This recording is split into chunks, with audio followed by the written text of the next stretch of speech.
Hi hello నమస్తే. నేను మీ మహేష్ రాథోడ్.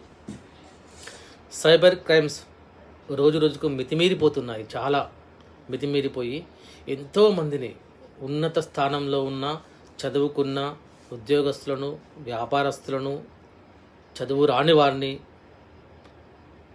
ఎక్కువగా చదువుకున్న వాళ్ళే చాలా మట్టుకు మోసపోతున్నారు.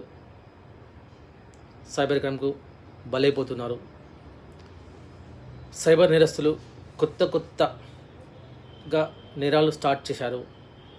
చాలా రకరకాలుగా అందరినీ మోసం చేస్తూ ఎంతోమంది నుంచి కొన్ని వందలు వేలు కోట్ల రూపాయలు దండుకుంటున్నారు.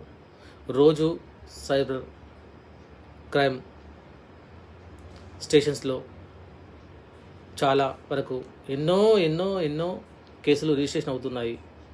వాటిలో మీరు తెలుసుకోవాల్సింది ఒక చిన్న లాజిక్. ఏదైనా మన బ్యాంక్ అకౌంట్ నుంచి మన ప్రమేయం లేకుండా అమౌంట్ కట్ అయిపోతే మొట్టమొదట మీరు 1930 toll free number, cyber crime national phone number ఇది. ఆ నెంబర్కి కాల్ చేసి కొన్ని గంటల్లో మనం వాళ్ళకి మెసేజ్ ఇస్తే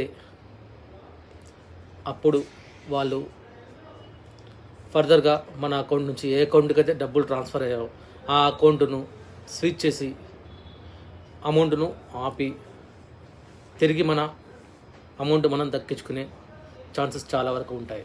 అలాగని మనం ఎవరో తెలిసిన వాళ్ళ కోసం వెయిట్ చేయడం, వాళ్ళ మాట వినడం, వీళ్ళ మాట వినడం, లోకల్ స్టేషన్కి వెళ్ళడం, ఇలాంటి పనులు ఎప్పుడు చేయకూడదండి. First time cyber crime toll free number ఉంటుంది 1930 నేషనల్ ఫోన్ నెంబర్ ఇది. ఈ నెంబర్ని కాంటాక్ట్ చేయండి. తర్వాత వెంటనే ఆ బ్యాంక్ అకౌంట్ను సీజ్ చేస్తారు. ఆ ట్రాన్స్ఫర్ అయిన అమౌంట్ను వేరే అకౌంట్కు ట్రాన్స్ఫర్ అయిన అమౌంట్ను సీజ్ చేస్తారు. ఇంకొకరికి ట్రాన్స్ఫర్ కాకుండా చేస్తారు. Thank you.